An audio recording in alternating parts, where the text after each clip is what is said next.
Não volto atrás, pra frente eu irei. Declaro, tu és meu rei. Pra trás o mundo deixei. Tu destes a mim um novo viver de paz. Pra frente sempre eu vou. Oh, oh, oh.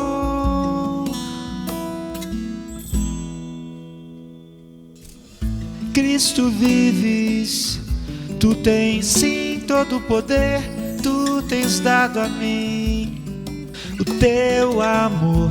Aleluia, aleluia, yeah, yeah, yeah, yeah, yeah, yeah. Não volto atrás, pra frente eu irei. Há 2 semanas atrás, mais ou menos, eu fui com Cláudia ao cinema e nós vimos um filme chamado Pompeia.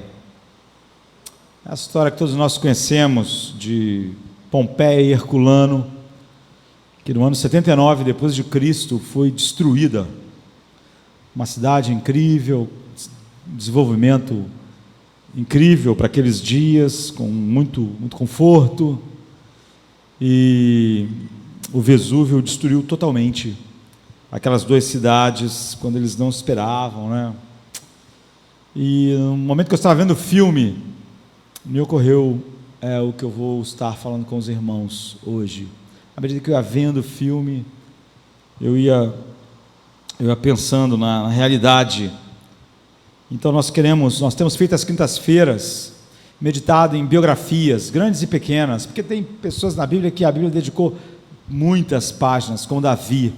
Há pessoas que aparecem como um cometa na Bíblia, né? Entram e saem, e nós nunca mais sabemos nada, não sabíamos nada antes, não sabemos nada depois, mas ainda assim Deus colocou essas histórias dessas pessoas que existiram como nós, viveram, sofreram, foram salvas, enfim, tiveram uma vida comum, mas que Deus quis que a história delas estivessem lá, para que através dessa história Ele iluminasse a nossa vida, mostrando o coração de alguém como nós não podemos ver, a não ser que Deus nos revele. E eu disse desde da primeira vez, não é, que tanto a janela em si, quanto o software que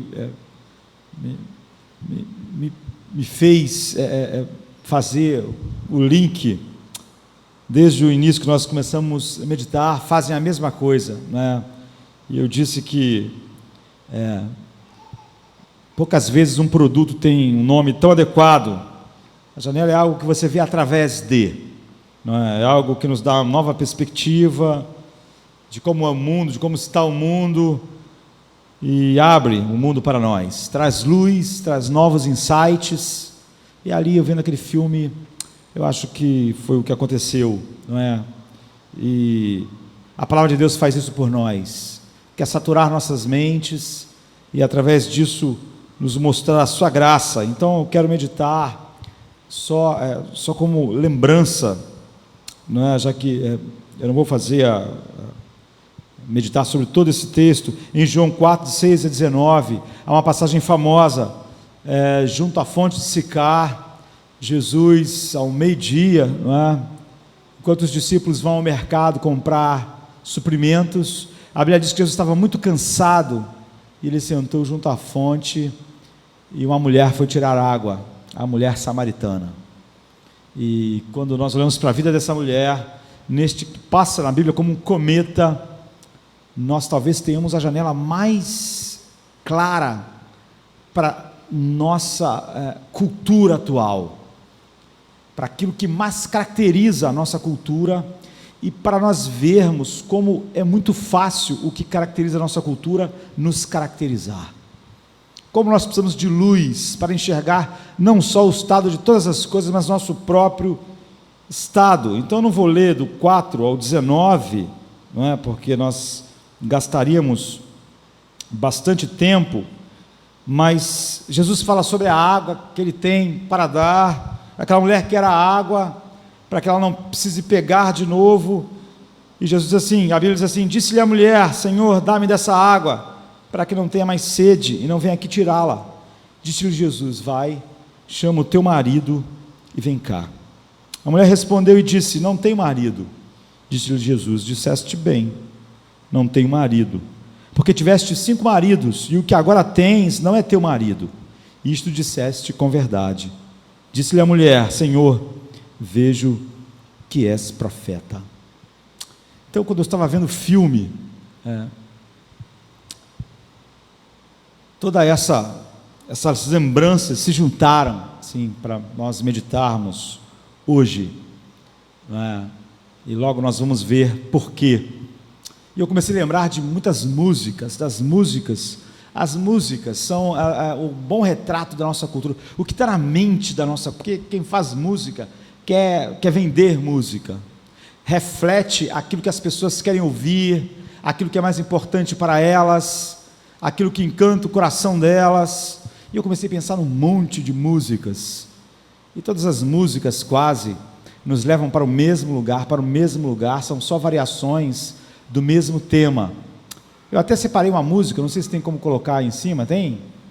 Separei uma música, e eu não quis separar uma música da agora, assim, sabe, para mostrar como isso caracteriza a nossa cultura, já no século passado, no final do outro século, até que isso tomou proporção gigantesca em nossos dias. Como nós nascemos inseridos nesse meio, nós não percebemos e acabamos que vivemos à luz disso. Queria que eles soltassem lá, a música está em inglês, nós não vamos ouvir muito da música, eu só vou, põe embaixo assim, só um trechinho, e logo eu vou continuar. É uma música dos anos 40, a versão que nós vamos ouvir do início dos anos 50, de Ella Fitzgerald, ou seja, uma das maiores cantoras de todos os tempos, e uma das músicas mais famosas, e ela nos lembra, à medida que ela vai cantando, a razão básica, a mola propulsora da nossa cultura, a sexualidade e o amor romântico. Isso é uma questão super importante para o nosso mundo. Quase todas as músicas falam de sexualidade, de sexo e de romance arrebatador. Isso paira na mente. E quando nós ouvimos um monte de música que fala a respeito disso, o que nós podemos aprender de interessante a respeito disso? É claro que não acontece só na música, tanto é que eu estava no cinema e toda a cultura expressa isso. Eu estava vendo um filme, mas você pode olhar peças, óperas, ler literatura, pode colocar, e todas as coisas apontam para o mesmo lugar. Imaginem tudo numa cultura apontando para o mesmo lugar. Essa música é da época de Paulo Pucinho.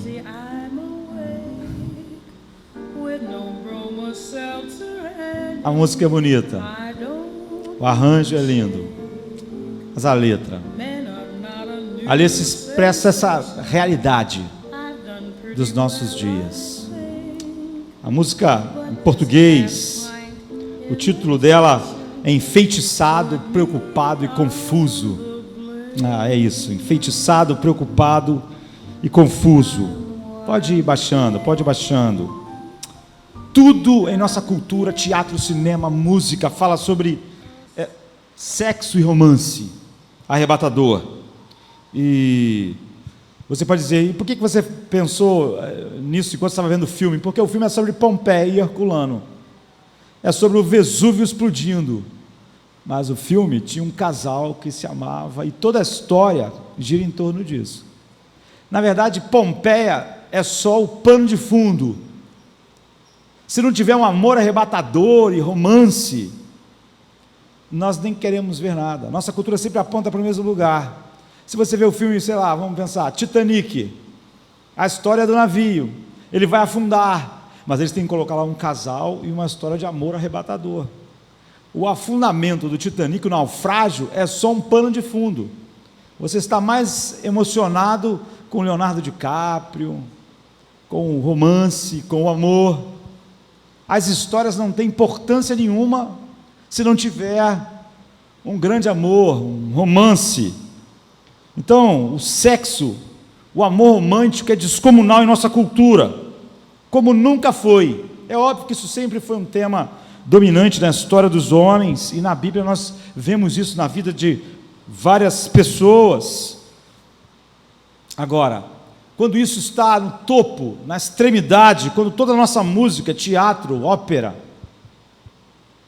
livro, literatura, tudo gira em torno disso, nós vemos o que eu poderia chamar da natureza viciante do sexo.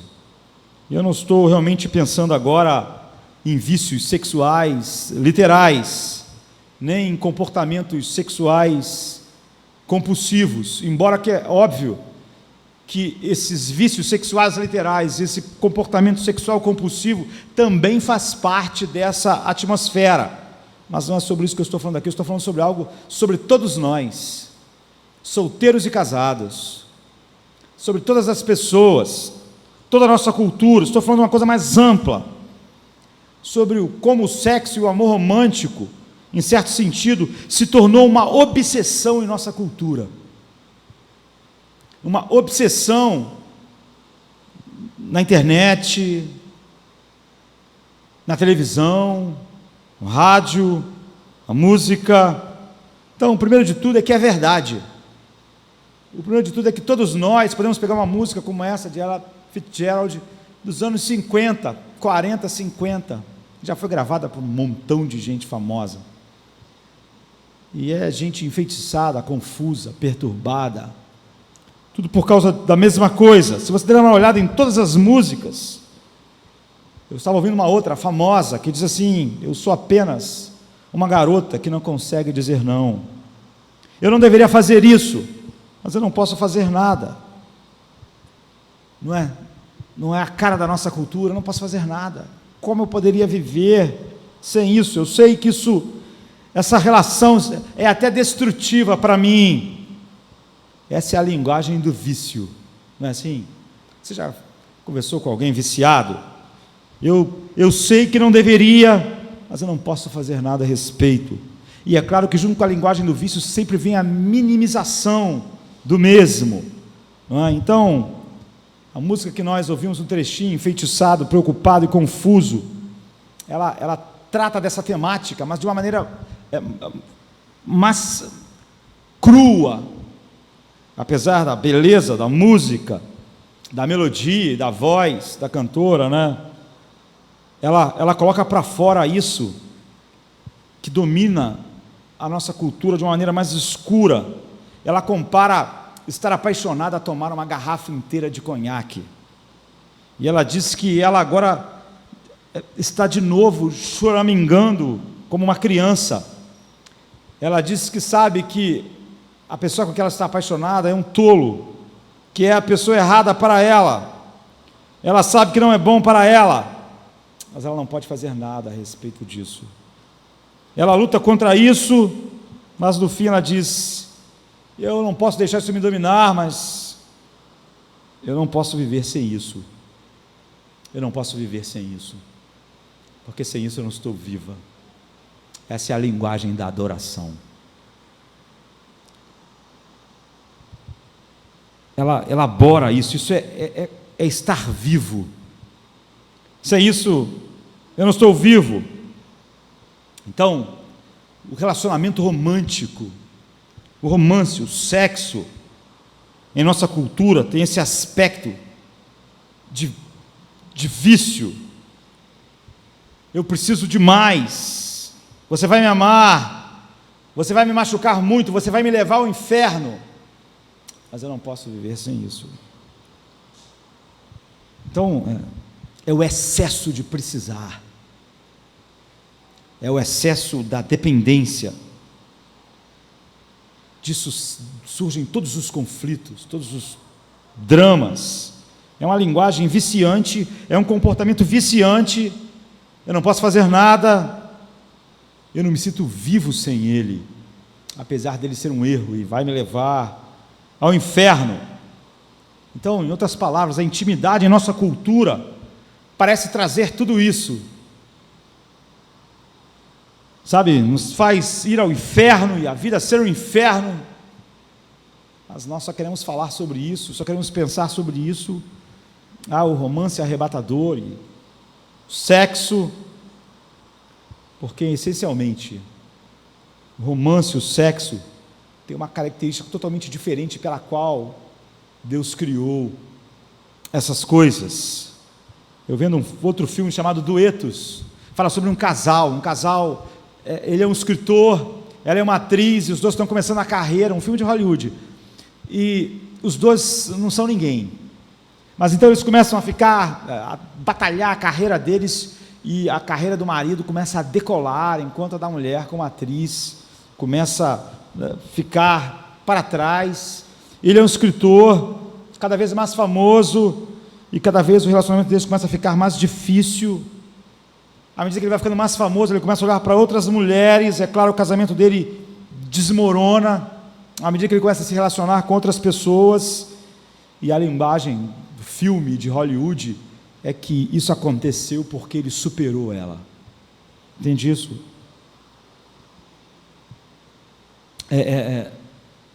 Está dizendo que essa poderosa atração, que a nossa cultura chama de amor, não é nem de perto amor, como a Bíblia diz. É uma fome de ser amado por alguém que faça você se sentir importante. Quando aquele cara chegou numa fase da vida que ele era famoso, o amor daquela mulher já não fazia ele se sentir o cara. Então ele superou ela. Ele precisava de um outro amor que fizesse ele se sentir importante. Amor é uma coisa que eu preciso para me definir, para dar uma base para a minha vida. A definição de amor está totalmente diferente daquilo que Deus dá na cruz, e naquilo que Deus faz, dizendo que Ele criou o casamento para simbolizar o amor que é revelado na cruz, o amor de Cristo para a igreja, de tal maneira que chega um ponto que Deus diz assim: maridos, amai vossas mulheres como Cristo amou a igreja. A igreja dos nossos dias, as pessoas que compõem a igreja, não estão respirando uma atmosfera diferente do romance arrebatador e do sexo que é a nossa cultura. Você vê, Jesus não estava amando na cruz, precisando de um amor que desse uma base. O que ele estava fazendo era isso mesmo, ele estava dando essa essência do que Deus diz: o amor é ver o bem de outra pessoa, da pessoa amada, e fazer o que é necessário para dar a essa pessoa qualquer coisa, ainda que você tenha que sacrificar tudo. Jesus na cruz, Deus tem um propósito para a igreja: torná-la gloriosa, sem defeito, sem ruga, sem mácula. E Jesus, porque amou a igreja, vai dar tudo para que o propósito de Deus na sua noiva, a igreja, se cumpra. Ele vai se empenhar totalmente para que tudo que Deus quer para a sua noiva seja realidade. Não importa o custo, o preço, mas a maioria de nós, junto com a nossa cultura, porque é isso que a cultura pensa, quando pensamos em nos apaixonar, o que nós chamamos nos apaixonar é realmente uma fome de ser amado, é o oposto de dar, é exatamente o oposto do amor, como a Bíblia o define, é a fome de aproveitar essa pessoa, de tal maneira que você possa dizer: caramba, se essa pessoa me ama, então eu me sinto ótimo a respeito de mim mesmo, eu me sinto ótimo a respeito de mim mesmo em relação à vida. Ou seja, você tem essa pessoa para formatar o seu currículo emocional, você precisa de algo, não tem nada a ver com dar, você está tirando, você está usando para construir a sua imagem, sua autoimagem. É por isso que quando aquela pessoa lá no filme do Ethos não constrói mais a imagem, ele superou aquela pessoa.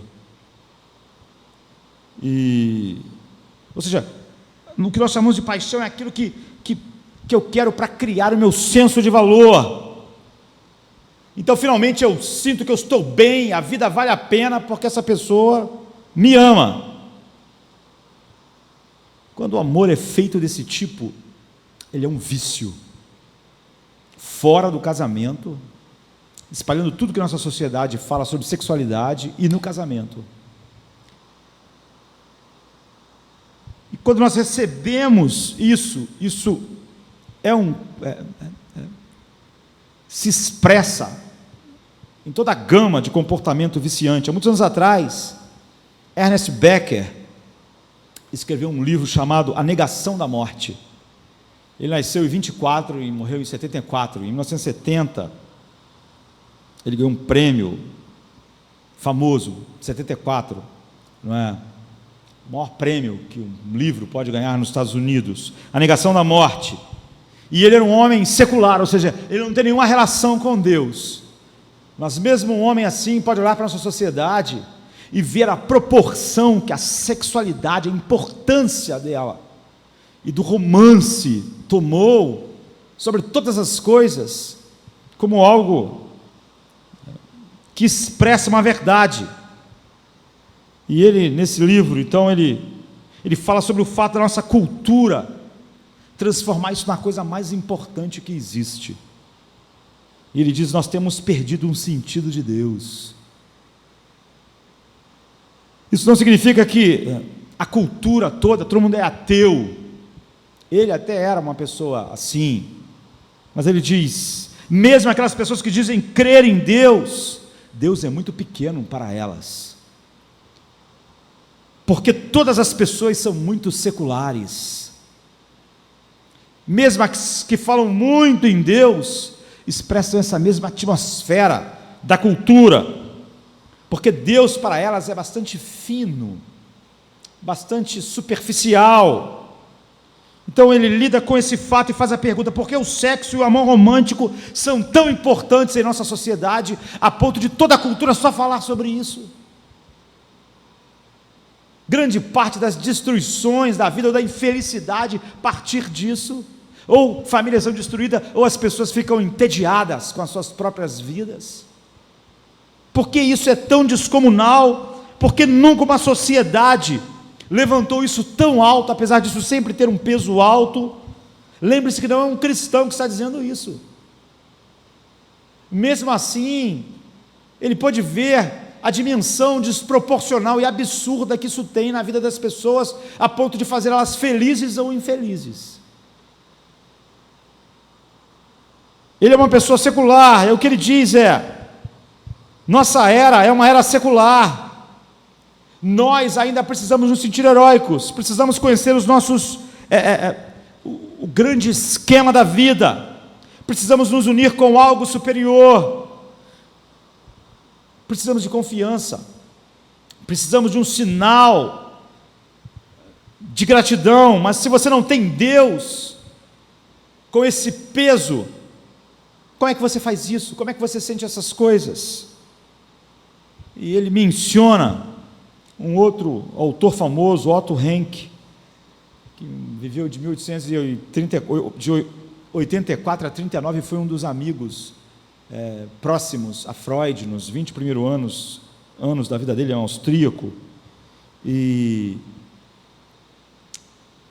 Otto Rank diz a mesma coisa, e Becker menciona ele: nós procuramos agora isso num parceiro amoroso, porque Deus é uma realidade quase inexistente para as pessoas. Queremos nos livrar dos nossos defeitos, ele diz, do nosso sentimento de nada. Queremos ser justificados, porque sabemos que precisamos ser justificados. Queremos saber que nossa existência não é vã, que ela é grande, que ela é importante. Queremos redenção, nada menos que redenção. Eu acho isso tremendamente provocante, vindo de dois homens que não conhecem Deus. mas que só por parar, por não deixar esse burburinho, trabalhar, ganhar dinheiro, romance, sexo, só por eles pararem um pouquinho, olharem para a sociedade, mesmo sem olhar para a Bíblia, podem ver o peso descomunal. E aqui está o que ele diz: ao longo da história, nos tempos antigos, antes da nossa era secular, como você sabia que tinha valor? Como você sabia que a vida tinha um propósito? Como você sabia qual é o seu propósito? Como você sabia por que você estava aqui?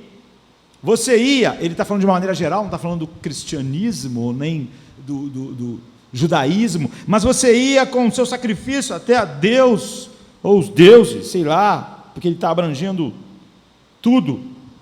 Então você iria ao templo, daria o seu sacrifício, e se um sacerdote falasse para você: olha, os deuses, ou Deus se agradou, ou seja, uma palavra vinda de fora de você, que justificasse a sua vida, que dissesse: está ok, então você sabia quem você era.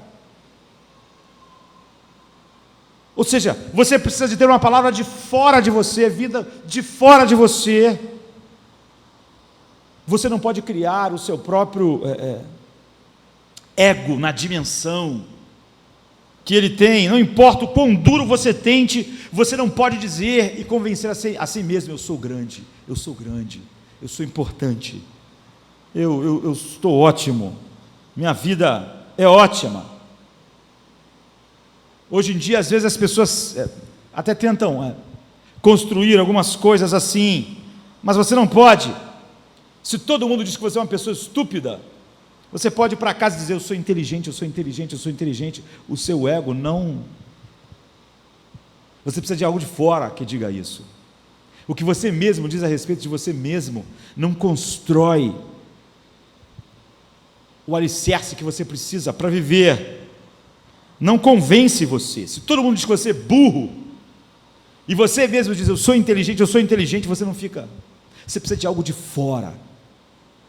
Você precisa de uma palavra confiável de fora, de quem você respeita, para dizer: você é inteligente. Entende? Se todo mundo diz que você é feio, não adianta você ir para frente do espelho e falar: eu sou bonito, eu sou bonito, eu sou bonito. Não funciona. Você que tem alguém de fora, alguém que você respeite, alguém que você considera incrível, que tem alguma coisa que você valorize, você precisa de alguém que diga: então você é amado, você é importante, sua vida tem valor, eu te amo. É isso. Ernest Becker então disse que ao longo da história as pessoas conseguiam isso indo a Deus. É por isso que a Bíblia é cheia de grandes histórias. A história de Noé é maravilhosa, mas você vê, Deus não botou um romancezinho e ficou contando o romance de Noé com a sua esposa para aquela história ter sentido. Mas se virar filme, vai ter que ter, senão a gente vai achar que não faz. É como Titanic, é como Pompeia. Vai contar a história de Pompeia, mas que importância tem? Tem que ter um casal no meio, uma grande história de amor. Vai contar a história de Titanic, nós não nos interessamos, não vai ter um grande amor. E assim, todas as histórias, a Bíblia não faz assim. A história de Abraão não é a história do grande amor e o romance apocalíptico entre ele e Sara. O amor está lá, o casamento está lá, tudo isso é maravilhoso, tudo isso é dom de Deus, mas não é essa a história. Pedro tinha uma esposa, casou, teve filhos. Paulo até diz: olha, é certo que os apóstolos e Pedro levem as suas esposas nas suas viagens, porque tinha algumas igrejas que estavam reclamando da despesa. E Paulo diz: não, Pedro, eles têm que levar as suas esposas. É isso. Mas, no entanto, a história de Pedro não coloca lá o romance arrebatador de Pedro com a mulher que a gente nem sabe o nome, nem de João, nem de Tiago, todos casados. E mesmo quando nós sabemos quem é a mulher, nunca ela se centra no grande amor, mas se virar filme vai ter que ser. Então as pessoas sabiam qual era o seu papel na história, o seu valor, sua identidade, porque isso vinha de Deus. Ou Otto Henke, Becker, como não tem religião nenhuma, eles falam de deuses. Então Becker tem a audácia de dizer o que nós estamos fazendo hoje. Nós vamos à pessoa amada, que nós estamos apaixonados, com as definições que nós temos hoje, e nós queremos o quê? Ele diz, queremos tirar a roupa, ficar nus, queremos ser amados, que essa pessoa olhe para nós e diga: uau, você é maravilhoso, você é lindo, você é importante. É isso que estamos fazendo. Nós olhamos para o romance, estamos à procura do amor, porque nós estamos à procura de alguém de fora que diga aquilo que nós precisamos ouvir, que dê sentido e base da nossa vida. Se nós não tivermos isso, nossa vida naufraga, perde o sentido, e quase sempre estamos prontos a abrir mão de coisas importantíssimas, porque isso se tornou o Deus que dá sentido à vida. Isso é exatamente o que ele está falando, e é isso que acontece no Rio de Janeiro. Nós estamos à procura de deuses. Sabe quando você olha uma mulher linda hoje, a gente fala, é uma deusa. Ele diz, essa é a linguagem, essa é porque de fato se busca no homem e na mulher agora o que se buscava em Deus. Se quer ouvir isso, essa linguagem é essa. Agora, Becker está errado, Otto Henke está errado. Não é essa mesma visão de romance apocalíptico, sexo, que a nossa geração tem mesmo na igreja. Não é isso que acaba definindo as pessoas, a base da vida, o sentido da vida, o que vai fazer elas estarem para cima ou para baixo, prontas ou não. É muito assustador o ponto em que essas coisas forem, mesmo para esses dois homens seculares. No alcoolismo, o problema é o álcool, mas você vê, não há nada de errado no vinho. O vinho é um alimento. O gosto para algumas pessoas é até bom, para mim não é, mas para muitas pessoas é bom, é um alimento, é um gênero alimentício. Mas quando ele se torna uma maneira de você, quando ele começa a ser parte daquilo que traz a sua felicidade, quando o vinho ou o álcool é uma maneira de você lidar com os seus problemas, quando ele é uma maneira de você encarar a vida, ele se tornou um Deus para você, sabe? Você precisa dele para a sua felicidade, você precisa dele para lidar com os problemas da vida, os estresses, os traumas. Você precisa dele para encarar a vida, que é difícil. Quando você olha para o álcool, para as coisas que só Deus pode te dar, você é viciado. Você depende dele, sua vida depende dele. Quando você olha para um amante, para o amor, para o romance, para um antequerido, porque isso não se aplica só ao romance, né? Qualquer antequerido. Ou mesmo a perspectiva do romance, você diz, se eu tiver essa pessoa, se essa pessoa me amar, eu vou estar tudo bem comigo. Você está com problemas. Você está com sérios problemas. Você está com um enorme problema, porque isso significa, mesmo Becker podia enxergar isso, que o seu relacionamento se tornou um relacionamento viciante. Quando você estiver bem com essa pessoa, tudo estará bem, mas se tu não estiver bem com ela, nada vai estar bem. Se essa pessoa te colocar para cima, vai ser ótimo. Se ela te colocar para baixo, vai ser um inferno. Se essa pessoa gostar de você, seu mundo fica dourado. Se ela não gostar, seu mundo não tem chão. Até que você encontre outro que faça a mesma coisa por você. Ou seja, você ser feliz ou estar por baixo, poder enfrentar a vida ou não, lidar com ela, vai depender disso. Então Becker, na verdade, coloca dessa forma, um pouco mais tarde, na sua obra, uma coisa que todos nós devíamos estar pregando e enxergando em nossa geração em que o romance e o sexo se tornou a coisa mais importante, quando cada música praticamente fala a respeito disso, cada filme, cada história, cada ópera. Ele diz: nenhuma relação humana pode suportar o peso da divindade. Por mais que nós queiramos idealizar, idolatrar, inevitavelmente isso reflete a decadência terrena e a imperfeição. Quando o seu parceiro, seu amante, não é? Seu romance, seu marido, sua esposa, é o seu tudo, quando ele falha, isso se torna uma grande ameaça para você, ameaça para o sentido da vida, ameaça para você levantar e estar firme, para viver para a glória de Deus. Portanto, o que ele está tentando dizer é que a relação não é sobre a outra pessoa, é sobre você. É isso que caracteriza o que nós chamamos de amor e o romance em nossa geração. Não é o que você está dando, é o que você está tirando. É sobre você conseguir o que você precisa para se sentir digno, para ter sentido na vida. Você está tirando, você precisa disso para tirar, não é dar, não é dar. Não tem nenhuma relação com o que a Bíblia diz ser o amor. Você precisa. Afinal, o que queremos quando elevamos o parceiro a essa posição? Nós queremos nos livrar do nosso sentimento de nada, queremos ser justificados, como eu disse, queremos a redenção, e nós achamos que um parceiro humano pode fazer isso. Estamos à busca do amor. Isso é muito poderoso.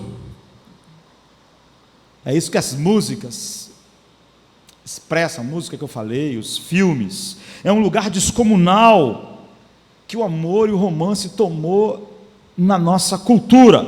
Agora, como nós podemos entender isso? Nós olhamos para mesmo homens seculares que podem olhar para isso. Isso sempre teve um peso grande na vida dos homens, e sempre em algum momento ocupou um lugar que não devia ocupar, mas não como a nossa geração, em que tudo gira em torno disso. Romance, amor, sexo. Nenhuma cultura isso foi tão descomunal. O que devemos fazer a respeito disso? É isso que nós queremos falar nessa última meia hora. Então nós vamos continuar usando a palavra, né, a expressão heurística de vício. Heurística porque é só um método, um processo de falarmos sobre um problema maior e complexo e mais difícil, usando substituição para compreendermos melhor e falarmos mais claro, de maneira mais rápida. Viciados em romance, amor e sexo, em termos gerais também. Então nós estamos dependentes. Como quebrar a dependência? É engraçado que quando você lê algum material que nós, grande parte dele enfim, não tem nenhuma importância para nós, né? Muitas coisas que são até o oposto. Mas quando você olha o material do AA, por exemplo, tem 12 passos, etapas, e eu estava lendo esses dias, e duas coisas no meio daquilo tudo, sem importância, me chamaram a atenção. Sim, eles falam de 2 passos entre esses muitos para lidar com o vício. Em primeiro lugar, eles falam sobre o poder da comunidade. Ou então, voltando-se, em segundo lugar, para um poder superior. Nada do que eles falam mais presta, mas eu vou usar essas 2 coisas, porque é extremamente útil. E na linguagem do vício, enquanto você é viciado, você tem uma linguagem de negação. Você diz: esse é o meu negócio, eu ainda estou no controle, Não é assim como você está dizendo. Essa é a linguagem do vício, de qualquer vício. Não é? Há uma linguagem de negação. Eu posso lidar com isso como eu quiser, a hora que eu quiser. Não é verdade. Eu posso lidar com isso, e as outras pessoas estão vendo que você não pode. Ou então você diz, isso é problema meu. Isso pertence a mim, isso não diz respeito a ninguém. Essa é a linguagem do vício. Ou a negação, ou a afirmação de que aquilo é algo particular seu e não diz respeito a ninguém. Nós sabemos que não é verdade. Um homem viciado em álcool atinge um monte de gente. É um maluco que atropela a gente na rua, é gente que traz violência para dentro de casa, para sua esposa, para seus filhos, é gente que em qualquer lugar pode agredir outras pessoas, mas ele disse que aquilo era um problema só dele. Mas não é verdade. E ele dizia que podia lidar com aquilo. E quando nós falamos de sexo e romance, não é essa a linguagem da nossa geração? Sexo é um negócio privado. Sexo é um negócio privado. Todas as músicas expressam mais ou menos isso. O sexo pertence a mim, a minha sexualidade pertence a mim, não é da conta de ninguém. Mesmo que hoje os governos têm que gastar bilhões por causa dos problemas que a sexualidade, que era só particular das pessoas, criam. Programas de saúde. O problema era só das pessoas, mas depois todo mundo que não tinha nada com isso, segundo elas, vai ter que pagar. Vai ter que pagar a conta. A conta da tragédia que aquilo causa. Mas esse é o entendimento moderno. O sexo é para minha autorrealização, ela é individual, é o que eu quero. Mas a Bíblia diz, não, o sexo não é para a sua autorrealização individual. Em primeiro lugar, era para a construção da comunidade humana. Se você falar Gênesis 2, Adão está no paraíso, o paraíso é perfeito, tudo lá é perfeito. Ele tem saúde perfeita, comida perfeita, relacionamento perfeito com Deus. Ele está no paraíso. Mas Deus disse, não é bom que o homem esteja só. Nós somos feitos para a comunidade humana. E de tal maneira que o paraíso, com um homem só, não foi suficiente. Tudo era perfeito, mas ele estava só. Então Deus falou, não é bom que o homem esteja só. Em Gênesis 2, 24, a Bíblia diz, portanto deixará o homem o seu pai e a sua mãe, e apegar-se-á a sua mulher, e serão ambos uma só carne. E a Bíblia diz, o homem e a mulher estavam nus, e não se envergonhavam. Percebe como a palavra de Deus junta a unidade e a nudez deles. A palavra-chave em hebraica é usada aqui para a união absoluta, total. União, solidariedade profunda, não apenas união física, sexo, mas união emocional, pessoal, econômica. Vai deixar sua família, vai deixar seu pai, não vai ser mais sustentado por ele, vai sustentar a sua casa. União emocional, econômica, social, completa, física, total. E vai se unir a alguém. Você vai estar dizendo, eu pertenço exclusivamente a você, de forma permanente, tudo que eu tenho é teu, e eu sou teu, e você é minha. A outra pessoa diz a mesma coisa. O que define a essência do casamento é a aliança. Eu não posso falar sobre isso hoje, mas outro dia, quem sabe.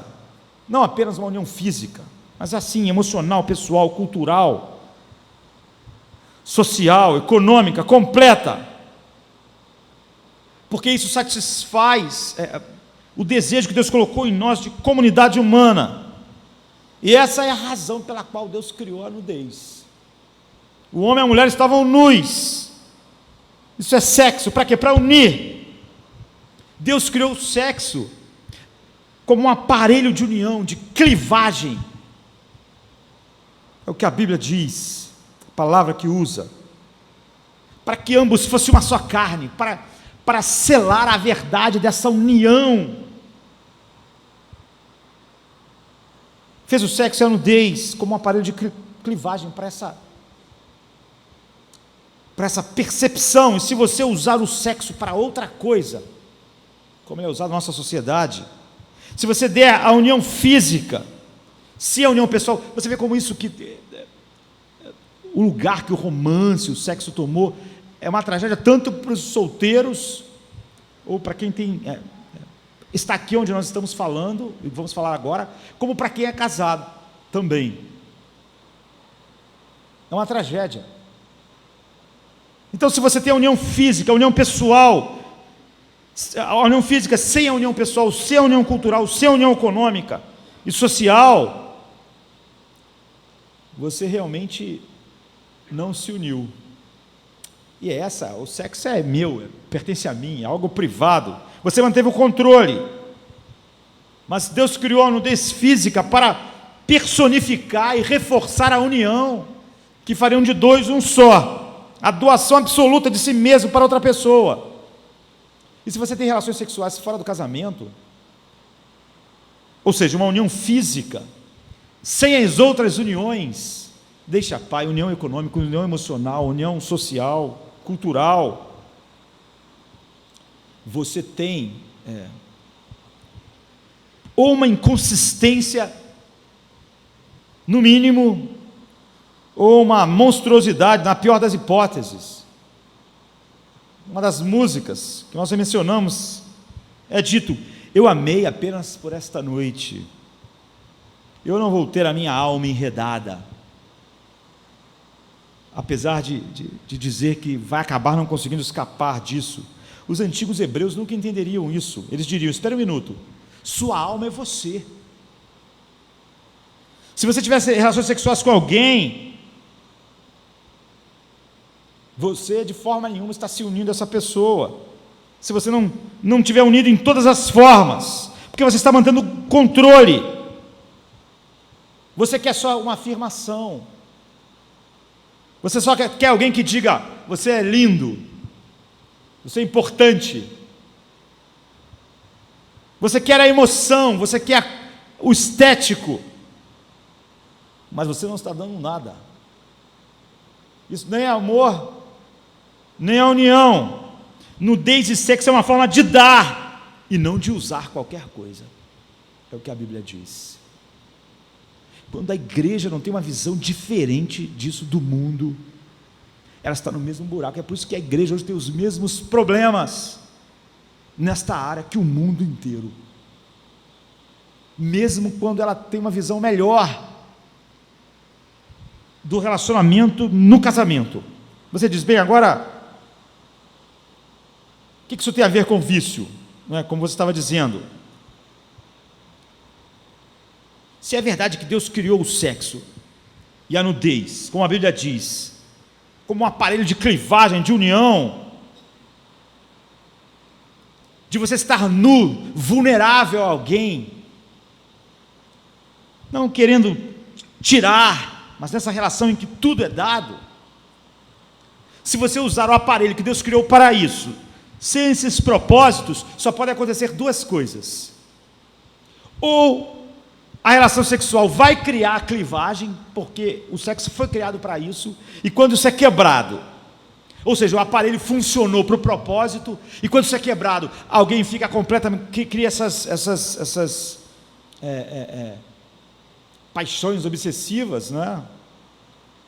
Porque você acha que o outro agora tem obrigações para com você, mas não era essa a tônica do relacionamento. Então, quando aquilo é rompido, é devastador,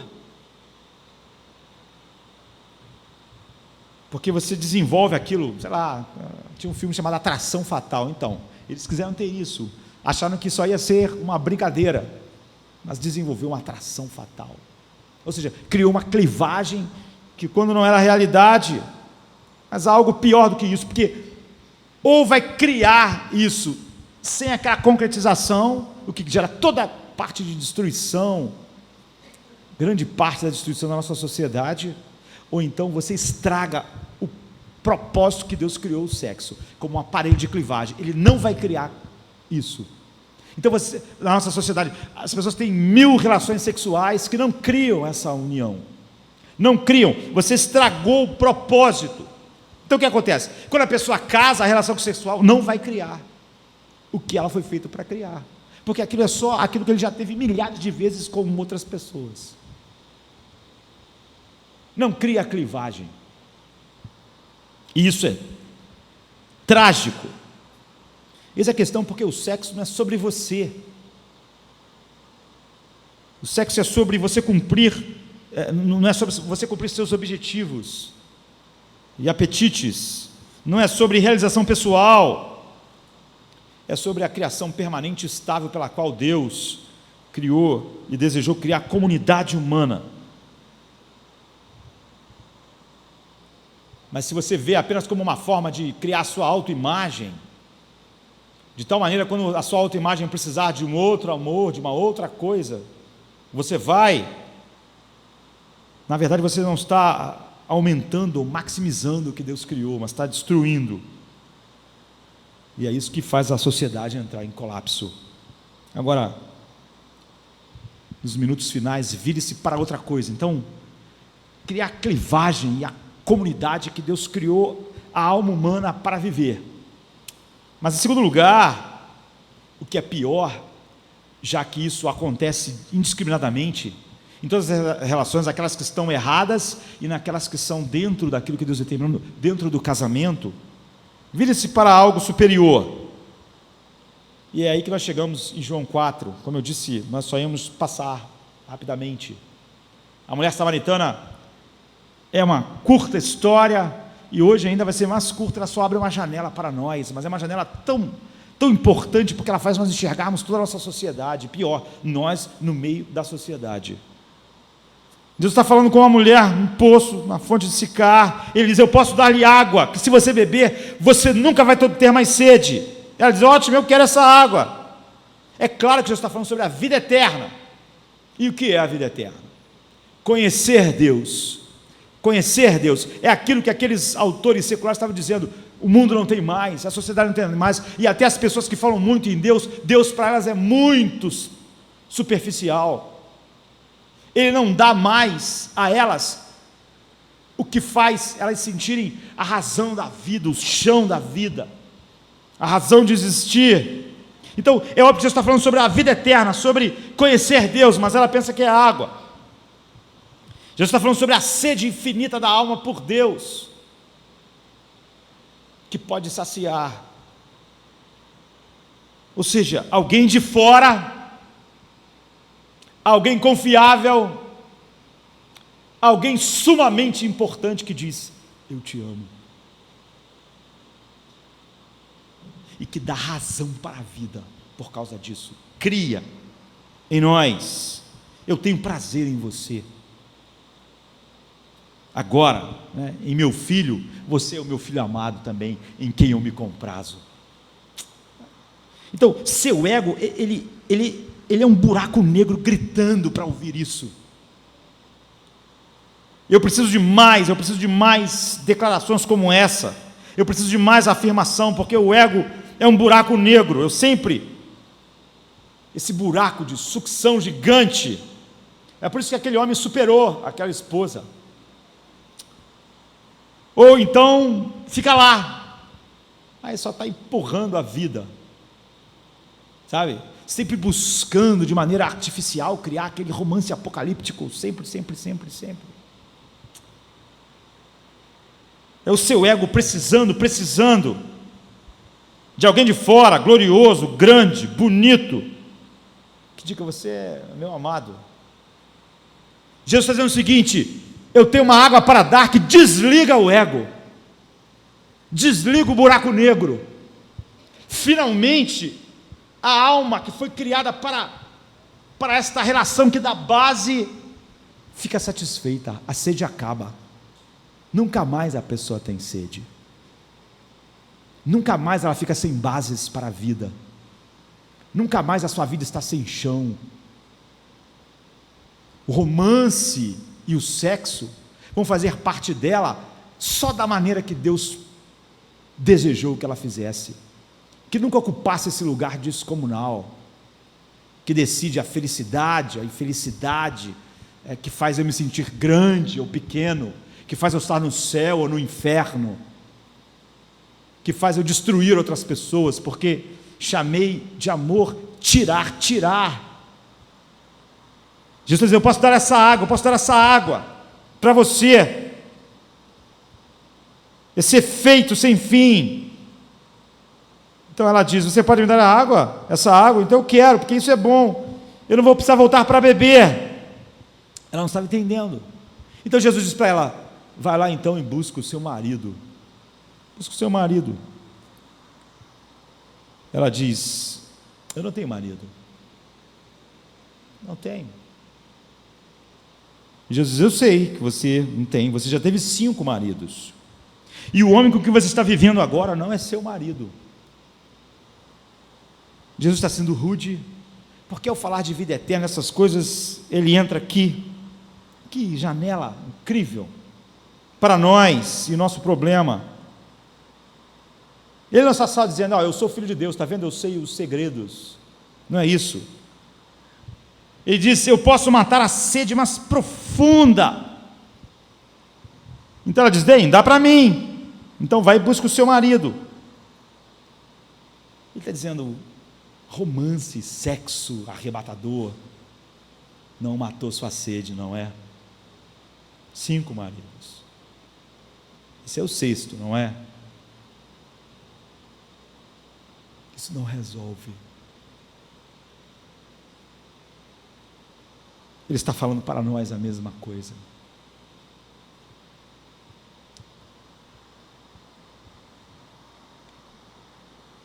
Ele está dizendo: quando você tem Deus para dar a base da vida, você não tem mais sede.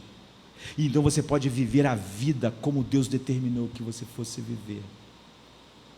Porque seu ego, como um buraco negro, chega ao fim, quando ele é completamente cheio da glória do ser mais importante que existe. Quando você conhece Ele, conhece o seu amor. E você vai perceber que tudo que Ele criou era só para te levar até este lugar. Casamento, sexo. Não para ter um lugar descomunal. Ou seja, nós precisamos. Ele está dizendo: você nunca vai ter isso, por mais romances que você tenha. Mas maridos, o que nós precisamos é rebaixar os homens em nossas vidas, queridos. Rebaixar seu peso, rebaixar seu valor. Nós precisamos rebaixar o romance. Não porque não é bom, é óbvio que é bom. É uma coisa boa, mas nos tornou alcoólatra. Se você se tornou alcoólatra, aquilo que era bom se tornou um mal. Nós realmente precisamos de ser conhecidos, de ser amados. Nós realmente precisamos de uma base para a vida, baseado no amor, que dê base. Se vocês disserem para mim: olha, Josemar, pastor, você é uma pessoa muito generosa, eu vou me sentir bem. Mas se a Cláudia diz isso para mim, eu me sinto muito melhor. E eu vou dizer por quê? Porque ela me conhece mais que vocês. Vocês me conhecem. Quanto mais alguém que te conhece diz isso, melhor é. Porque te conhece. Vocês me conhecem, mas não conhecem tanto. Então, se quem me conhece me ama, isso é melhor. Agora, então eu quero ser conhecido e amado, mas qual é o problema do homem? Qual é o nosso problema mesmo com a nossa esposa, que nos conhece tanto? Ninguém nos conhece totalmente, não é verdade? Porque quando alguém nos conhecesse ao fundo e visse tudo que nós somos, então como nós poderíamos ser amados? Quando alguém visse o lamaçal, que todo homem natural é, fora da graça de Deus, então como poderia ser amado? Então nós olhamos para a cruz, Jesus da cruz olhando para baixo, e nos vê com todos aqueles outros negar a Ele, dormir no jardim, traindo, abandonando, e no maior ato de amor da história ele está sozinho. Não é aquilo que ele podia ganhar e receber. E ele nos conhece totalmente. E ele diz: eu te amo. Romanos 8,32, ele não poupou o seu próprio filho, antes o entregou por todos nós, a igreja. Ou seja, ele olhou para mim até as profundezas, ele viu todas as coisas terríveis em mim, e ainda ele morreu por mim. E o pai diz: você é meu filho, eu me comprazo em você. Ou então Paulo diz assim em Efésios, no início do livro, que ele nos predestinou em amor antes da fundação do mundo. Ou Paulo diz, ele morreu por nós quando nós ainda éramos os seus inimigos. Ele cobriu tudo, cobriu meus pecados, ele viu tudo, ele não estava enganado a respeito de mim. Então eu tenho esse amor exponencial de Cristo. E só então, quando essa é a base final da vida, eu posso ser um bom cônjuge. O romance e o sexo não é mais um vício nem um Deus, é só aquilo que Deus criou para ser. E o amor que eu tenho pela minha esposa é dizer: eu quero fazer tudo à custa de qualquer sacrifício para que você seja tudo que Deus quer que você seja, para a glória dele. Eu quero participar disso. Como Jesus disse, se Deus tem um plano para a igreja, se o Pai tem um plano para a igreja, eu vou fazer tudo, é minha esposa, tudo para que ela seja tudo o que Ele quer que ela seja, santa, imaculada, sem ruga. Ou seja, não importa que sacrifício está envolvido, a minha função é fazer qualquer sacrifício para que a minha noiva seja tudo o que o Pai quer que ela seja. O cônjuge só está no lugar certo quando ele tira a base da vida, o alicerce da vida, não do outro, mas de Deus. Quando a sede terminou, quando ele tomou a água que matou a sede e acabou com aquele buraco que buscava no romance arrebatador e no sexo as razões que só Deus pode dar para viver. E é por isso que naquelas histórias que eu falei, o romance apocalíptico não é o centro das histórias, é a relação daqueles homens com Deus. Mas nós não conseguimos ver nenhum filme se não tivesse coisa assim. Então tem que acabar. Isso me faz lembrar C.S. Lewis falando exatamente sobre isso. E ele fala sobre ópera. Eu não sei o quanto de ópera você...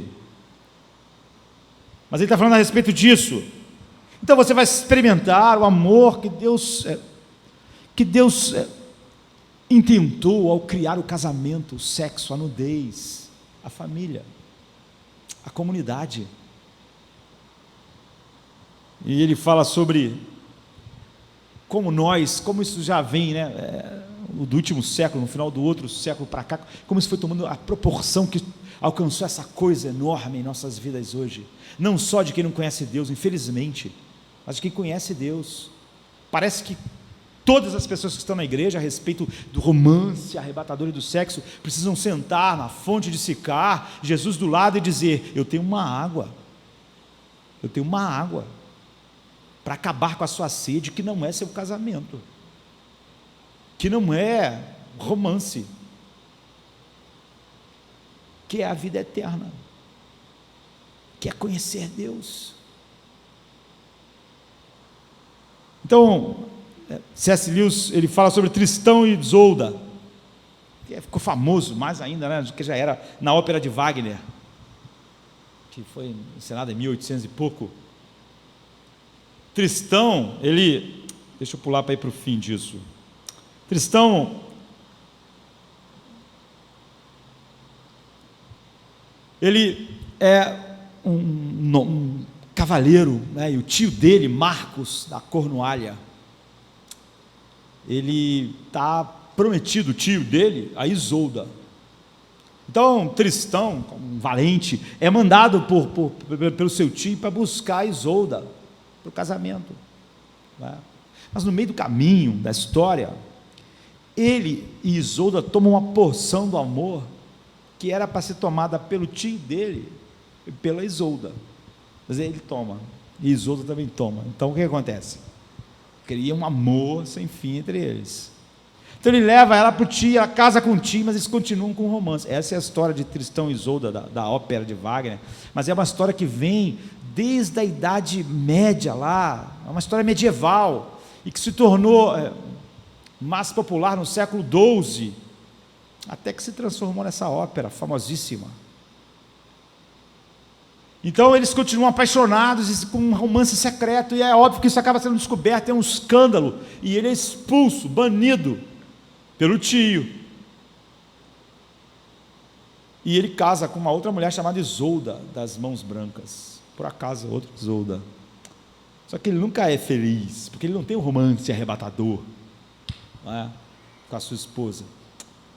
E um dia ele é ferido numa batalha com uma lança, e está morrendo, e ele acha que a única maneira dele sobreviver e ter vontade de viver, está vendo? Vontade de viver, é sobre isso que a ópera é se Isolda vier cuidar dele. Então ele manda o recado, mas a mulher dele, Isolda, das Mãos Brancas, sabe disso, atrapalha as coisas e convence ele de que Isolda não vai vir. Então ele fica tão triste que ele se entrega e morre. Mas então Isolda chega e vê que Tristão morreu, então a vida dela acaba, ela morre também. Tristão e Isolda, sei lá, parece com Romeu e Julieta também, né? É isso, porque acabou a vida, é a base da vida, é isso que vem crescendo até se tornar descomunal em nossa sociedade. Então, C.S. Lewis fala a respeito disso, não é mais sobre como Deus planejou criar comunidade, criar clivagem entre as pessoas numa união total, dando um a si ao outro completamente, e além de não cumprir isso, se tornou o ser superior que dá razão à vida, e ele diz: isso vai quebrar sua vida, porque nenhum ser humano pode suportar o peso da redenção da sua vida. Você vai estar sempre decepcionado, sabe, queridos? Sua esposa, seu esposo nunca vão ser, nunca vão poder. É por isso que ou você tem que, como as pessoas dizem, ou você vai ter que ter um outro amor, ou ficar reinventando o amor. Nunca vai ser, não é verdade? É isso que a Bíblia diz.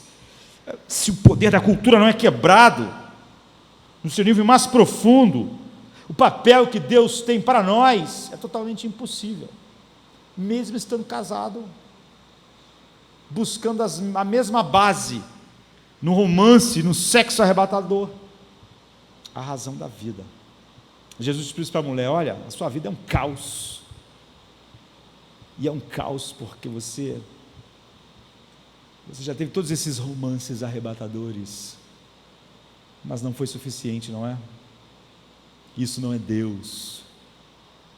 O poder, o impulso de realizar a autonegação para viver na vida do outro, para ser, à custa de qualquer sacrifício, aquilo que vai ajudar o outro, ser tudo aquilo que Deus quer que ele seja para a sua glória, não vai ser porque aquilo se tornou algo a respeito de mim, do que eu posso tirar daquilo.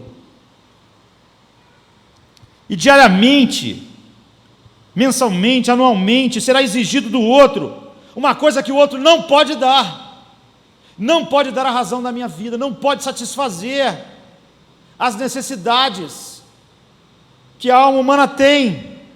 Isso é insustentável, me dá uma satisfação que eu tinha que encontrar em Deus, ou seja, uma glorificação para a minha alma que só Deus pode dar, a minha esposa não pode dar, nem meu esposo, e eu não tenho isso até que meu coração se deleita totalmente em Deus, então eu tenho um casamento que será preservado e o farol apontar para a glória de Deus, razão da qual ele foi feito. Quem é meu Salvador? Meu cônjuge ou Jesus? Muitos maridos esperam da esposa o consolo que eles deviam esperar de Cristo. Muitas esposas esperam do marido o consolo que elas deviam esperar de Cristo, que é o Consolador. Muitas pessoas esperam sua fonte emocional do outro, não de Cristo. Faz do outro a fonte da sua paz, portanto, volta e meia ele está sem paz nenhuma. E por fim, uma vez na vida, vai ficar sem paz, sem. Faz do outro a sua alegria, mas aquele é só um pecador que você disse sim, como você. E da mesma maneira que como pecador você não pode satisfazer a si mesmo, o outro não pode satisfazer nem você o outro. As expectativas que um pecador tem sobre o outro são irreais, são loucura. É aquilo que Romanos 1 diz: trocaram o Criador pela criatura. Ou seja, esperaram da criatura aquilo que só o Criador pode dar. O que isso pode gerar? Desonra a Deus, o caos na vida. E até mesmo um Salvador. Não podemos esperar que o nosso cônjuge supra as necessidades que só Jesus pode suprir. Jesus diz: eu sou a videira, aquele que está ligado a mim tem a vida. Seu cônjuge não é a videira, seu marido, sua esposa não são a videira. O romance arrebatador não é a videira, não te dá vida. E o fato disso ser o que cada música, cada peça, cada filme diz para nós, até que isso tornou esse peso descomunal, virou um Deus, enchendo tudo 24 horas por dia, ou sendo aquilo sobre o qual ou nós temos, ou a vida não faz sentido. Então nós não podemos colocar nossa esperança no nosso cônjuge, porque isso impede de nós sermos tudo o que nós temos que ser para Ele, à custa de qualquer sacrifício, amá-lo e ser cooperador em tudo aquilo que Deus quer que Ele seja, à custa de qualquer sacrifício, como Cristo fez com a igreja. Nós só podemos colocar nossa esperança em Cristo, e é por isso que o nível de divórcio na igreja hoje é igual ao do mundo. E quando não há divórcio, o nível de insatisfação é igual, e as buscas artificiais para a satisfação é a mesma. E Jesus então diz: então, eu sou a videira. Quem é a videira? Seu cônjuge? Não, Cristo. O romance arrebatador? Não, Cristo. O sexo? Cristo.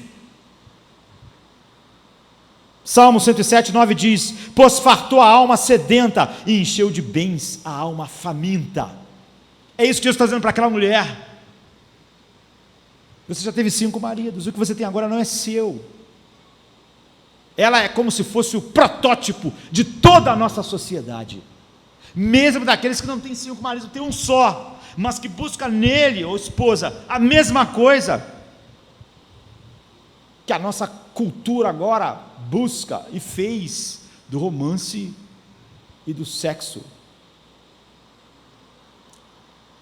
Paulo diz assim em Filipenses 4,19: o meu Deus suprirá todas as vossas necessidades segundo as suas riquezas na glória de Cristo.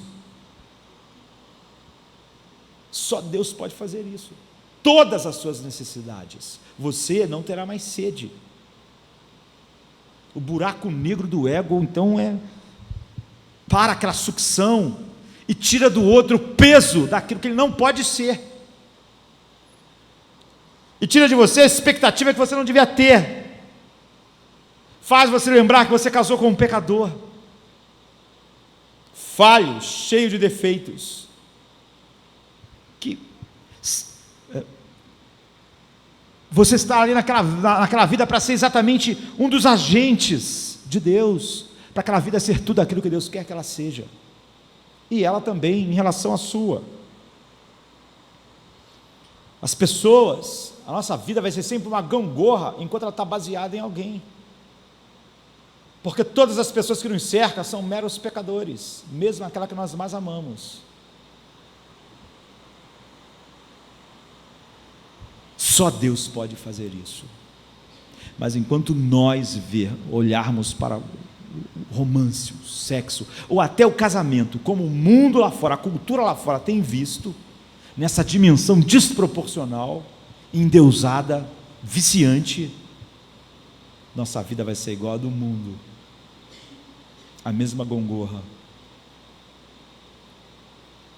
e o mundo não vai poder ver em nós nem o exemplo daquilo que Deus projetou, nem a luz que devia brilhar em nós. Todos nós, porque nossa cultura é tão inebriante que nós não percebemos o quão intoxicado nós estamos com essa ideia que música, filme, livros, histórias, óperas contam e recontam e recontam e recontam, e até nós estamos na mesma busca da mulher sentada do lado de Jesus, mesmo nós que falamos que já temos a água da vida, acabamos sendo caracterizados pela mesma coisa que caracteriza a nossa cultura, esse tamanho descomunal do romance arrebatador, do sexo. Só Deus suporta o peso de dar razão para a nossa vida, de ser o alicerce da nossa vida, de tal maneira que nós podemos ser, compreender o que é o amor, que é dar. Tudo que nós falamos sobre paixão é aquilo que eu posso tirar do outro, e quando ela não puder mais me dar aquilo, eu fico arrasado, sem chão, sem nada, seco, sem água. Era a minha fonte. Só Deus pode fazer isso. Mas quando nós não podemos nem mais enxergar o problema se tornou descomunal para nós também. Então é por isso que Jesus diz isso. É engraçado o nome daquela música ser enfeitiçado, preocupado e confuso. O que mais o mundo podia ser? Que Deus possa nos levar a uma visão grandiosa de quem Ele é, para que nossos casamentos sejam tão grandes quanto Ele planejou, para que o mundo possa ver o que é a água, o que é a fonte que mata toda a sede da alma, agora e para sempre, quando o casamento não mais vai existir, não vai se dar em casamento. Casamento é uma bênção efêmera, é uma bênção do tempo, é só uma figura, só apontava para a grande realidade da satisfação infinita que Deus produz no coração do homem. Um dia não haverá mais casamento, e o homem será tão pleno quanto ele foi criado para ser, mas ele tem que ser tão pleno agora, quando ainda há casamento, porque a fonte que gera isso é tão presente agora quanto será para sempre. Então Jesus disse: eu posso te dar uma água que você nunca mais voltará a ter sede. Vamos ficar de pé, vamos orar. Todos nós precisamos desta oração, todos nós temos refletido em algum nível esse tamanho descomunal que uma sociedade que abandonou Deus, tirou de Deus e deu ao romance e ao sexo. Não volto atrás, pra frente eu irei, declaro tu és meu rei. Pra trás o mundo deixei, tu destes a mim um novo viver de paz. Pra frente sempre eu vou. Oh, oh, oh.